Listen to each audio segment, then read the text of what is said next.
Hello everyone, my name is Sanjana Garg. So my today's topic is biogeographical classification of India. यहाँ पर एक term use हुआ है biogeography. तो biogeography क्या होता है? ये एक स्टडी होती है जिसमें हम ये देखते हैं कि डिफरेंट डिफरेंट जगह पर जो स्पीसीज़ का डिस्ट्रीब्यूशन है वो किस तरह से है, किन जगहों पर कौन सी वाली स्पीसीज़ पाई जा रही हैं। और इंडिया लैंड के हिसाब से 7th पोजीशन पे आता है और यहाँ पर काफ़ी सारी रिच डाइवर्सिटीज़ देखने के लिए मिलती हैं। यहाँ पर डिफरेंट डिफरेंट टाइप के नेचुरल रिसोर्सेज अवेलेबल हैं और इंडिया के अंदर वर्ल्ड की हाईएस्ट माउंटेन रेंज हिमालय भी प्रेजेंट है, जहाँ पे बहुत सारे different plant and animal species देखने के लिए हमें मिल जाती हैं।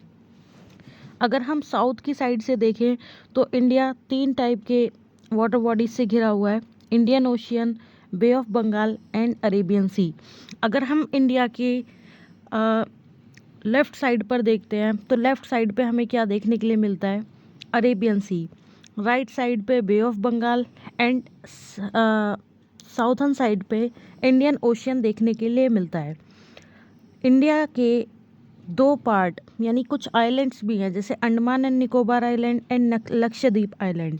तो यहाँ पर भी डिफरेंट टाइप की स्पीसीज़ पाई जाती हैं, प्लांट और एनिमल्स दोनों की ही स्पीसीज़ पाई जाती हैं। और इंडिया में सभी टाइप की डाइवर्सिटी देखने के लिए मिलती है।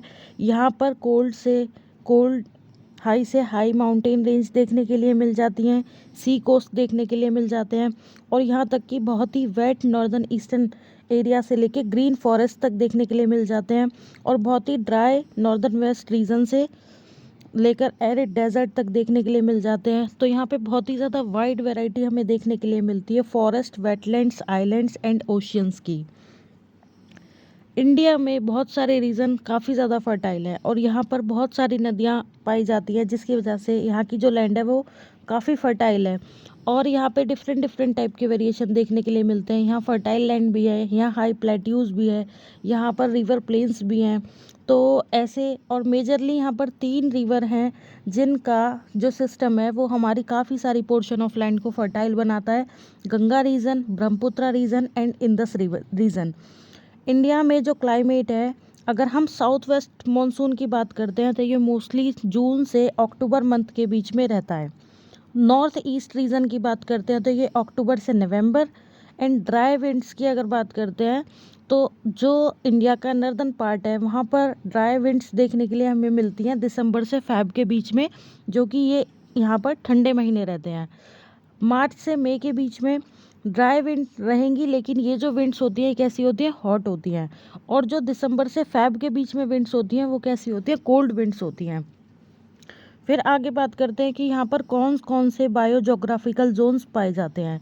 तो इंडिया में 10 मेजर रीजन हैं जो पाए जाते हैं और जिसमें कि हमारा जो forest and wild life department है गवर्नमेंट ऑफ इंडिया का, तो उसने यहाँ पे डिफरेंट टाइप की कम्युनिटीज़ को ऑब्जर्व किया है। और इंडिया के अंदर mammals, bird, reptile, amphibian, insect और बहुत सारे इनवर्टिब्रेट्स भी पाए जाते हैं। ऐसा forest and wild life department of government of India के सर्वे के मुताबिक हमें पता चला है। फिर यहाँ पर ये इंडियन मैप लगाया हुआ है जिसमें डिफरेंट डिफरेंट रीजन्स दिखाए हुए हैं जो मैंने अभी आपसे डिस्कस किए हैं, तो वो आप देख सकते हैं यहाँ से। फिर आगे चलते हैं, अब हम एक एक करके रीजन्स के बारे में डिस्कस करते हैं। तो सबसे पहला रीज़न है trans Himalayan region. Trans Himalayan region के भी ऊपर की रेंज है और ये मोस्टली 3 सब रेंजेस से बनी हुई है। कराकोरम रेंज हो गई, जास्कर रेंज हो गई एंड लद्दाख रेंज हो गई। सबसे ऊपर कराकोरम रेंज पड़ती है, देन उसके बाद लद्दाख रेंज और सबसे नीचे इसमें जास्कर रेंज पड़ती है। और ये इंडिया के नॉर्थ साइड में लोकेटेड है और यहाँ पर बहुत सारे वाइल्ड शेप गॉट कम्युनिटीज़ हमें देखने के लिए मिल जाती हैं। स्नो लेपर्ड्स देखने के लिए मिल जाते हैं और कुछ माइग्रेटरी ब्लैक नेक्ड क्रेन्स देखने के लिए मिल जाती हैं।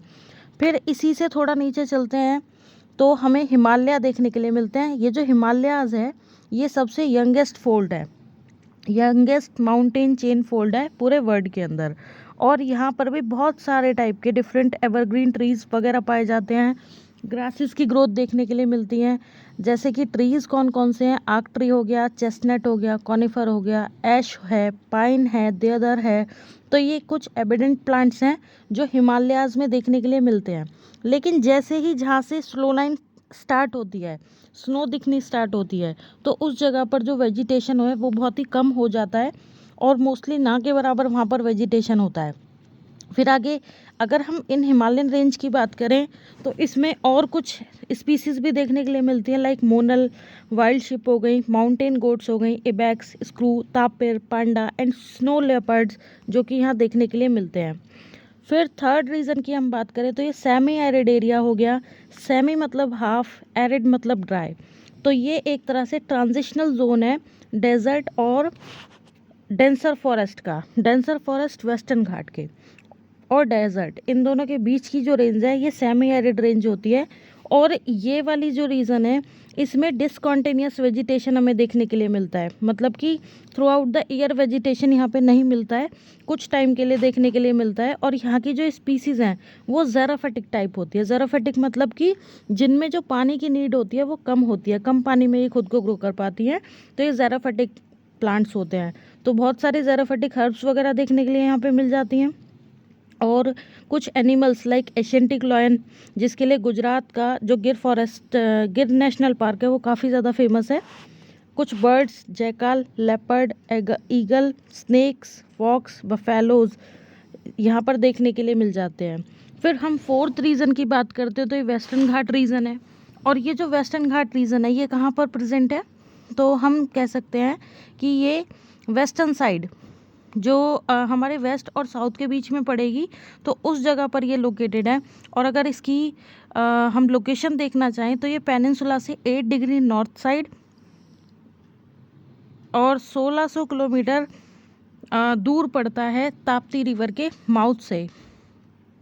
फिर आगे यहाँ पर जो माउंटेन रेंज हमें देखने के लिए मिलती है साउथ टिप में वेस्टर्न घाट में, तो उनकी जो हाइट है वो 900 मीटर से लेके 1500 मीटर, यानी हम अप्रॉक्स कह सकते हैं कि 1 किलोमीटर से 1.5 किलोमीटर तक, और ये कुछ इस तरह के दिखाई देते हैं।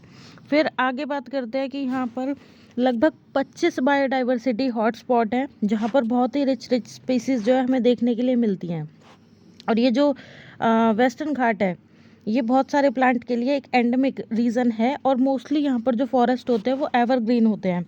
राइस का कल्टीवेशन यहाँ पर बहुत ज़्यादा होता है। और ये जो वेस्टर्न घाट हैं इनको हम अरेका, नट्स और पेपर के लिए स्पेशली कॉमर्शियली तौर पे हम इसको यूज़ करते हैं। वेस्टर्न घाट को इसमें लगभग 15 स्पीसीज़ हैं जो अभी कैसिलियन टाइप ऑब्जर्व हुई हैं। कैसिलियन मतलब होता है जो लेगलेस एम्फीबियंस होते हैं। तो टोटल अभी पूरे इंडिया के अंदर 15 स्पीसीज़ ऑब्जर्व हुई हैं, जिनमें से 14 स्पीसीज़ इन वेस्टर्न घाट में देखने के लिए मिलती हैं। फिर आगे चलते हैं नॉर्थ वेस्ट डेजर्ट रीजन। ये राजस्थान, कच्छ, दिल्ली और गुजरात का कुछ पार्ट। तो ये जो रीजन है ये नॉर्थ वेस्ट डेजर्ट रीजन में कंसिडर किए जाते हैं। और इसका कैरेक्टरिस्टिक ये है कि यहाँ पर जो समर्स या विंटर्स होती हैं, अगर हम समर्स की बात करें तो बहुत ही हॉट होंगी, और विंटर्स की बात करें तो वो बहुत ही ड्राई होंगी, क्योंकि यहाँ पर जो रेनफॉल है वो 70 सेंटीमीटर से भी कम होती है। यहाँ के जो प्लांट हैं वो ज़ेरोफाइट्स होते हैं। ज़ेरोफाइट्स मतलब कि बहुत ही कम पानी की प्रेजेंस में खुद को ग्रो करने वाले।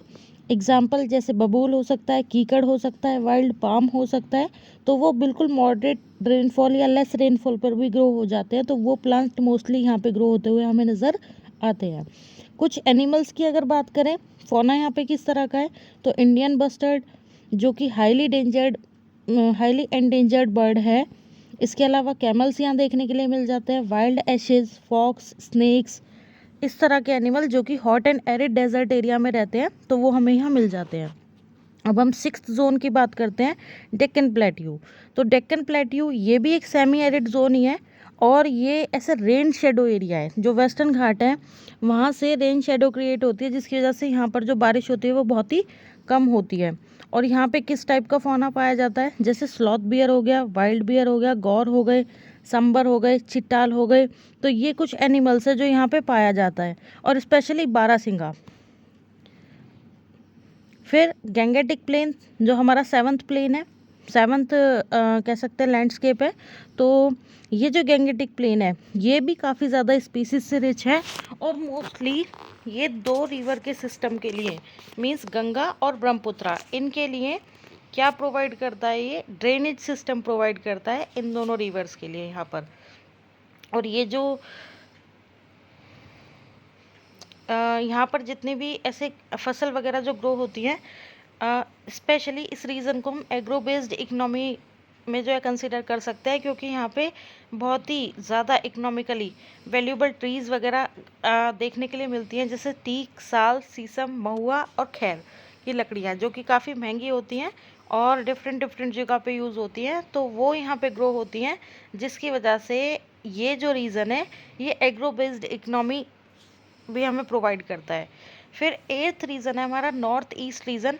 ये फ्लोरा से काफ़ी ज़्यादा रिच है और यहाँ पे डिफरेंट टाइप की स्पीसीज हमें देखने के लिए मिलते हैं कुछ प्लांट्स की, जैसे ऑर्किड्स हो गया, बैम्बूज हो गए, फर्न्स हो गए, और यहाँ पर कुछ फ्रूटिंग प्लांट भी मिलते हैं हमें, जैसे बनाना, मैंगो, सिट्रस फ्रूट, सिट्रस मतलब जो खट्टे फ्रूट होते हैं, एंड पेपर, ये यहाँ पे हमें ग्रो होते हुए दिखाई देती है। फिर 9th में हम कह सकते हैं आइलैंड्स के बारे में। ये भी एक जोन है, तो यहाँ पे 2 ग्रुप ऑफ आइलैंड है, एक जो अरेबियन सी आइलैंड्स हैं और दूसरा जो बे आइलैंड्स हैं। इन दोनों में डिफरेंस क्या है कि जो अरेबियन सी आइलैंड्स हैं, इसमें 2 नाम है, एक मिनिकॉय हो गया, एक लेकेडिव हो गया। तो ये जो रीजन्स है यहाँ पे कोरल्स का फॉर्मेशन होता है, तो ये जो आइलैंड्स हैं वो स्पेशली कोरल्स के लिए काफ़ी ज़्यादा फेमस है। लक्षद्वीप भी हम इसमें काउंट कर सकते हैं। और इसके अलावा ये जो कोरल रीफ के अलावा ये जो एरियाज़ हैं वो काफ़ी थिकली पॉपुलेटेड है, सॉरी थिकली फॉरेस्टेड है, मतलब कि यहाँ पर फॉरेस्ट वगैरह हमें बहुत ज़्यादा देखने के लिए मिलते हैं। फिर 10th रीज़न हो गया हमारा कोस्टल रीज़न। ये यहाँ पे कोस्ट लाइन की बात हो रही है, वेस्टर्न घाट हो गए, ईस्टर्न घाट हो गए, तो इसकी जो रेंज है वो 5500 किलोमीटर तक की है।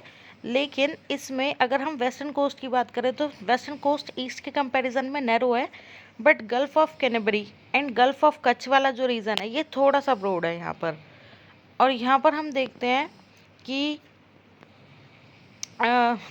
यहाँ पर कुछ नदियों के डेल्टास बनते हैं, जैसे महानदी, गोदावरी, कृष्णा, कावेरी, तो ये जो नदियाँ हैं इनके डेल्टास बनते हैं। और कुछ यहाँ पे मैंग्रोव वेजिटेशन भी देखने के लिए मिलता है, स्पेशली महाराष्ट्र के रत्नागिरी में हमें यहाँ पे मैंग्रोव वेजिटेशन देखने के लिए मिलता है, एस्चुरीज का फॉर्मेशन होते हुए हमें दिखाई देता है यहाँ पे। यहाँ पर राइस की जो कल्टीवेशन है वो काफ़ी अच्छी होती है, और कोकोनट की खेती के लिए भी ये जो रीज़न है वो बहुत बेस्ट माना जाता है। Thank you. आई होप ये टॉपिक आपको समझ में आया होगा।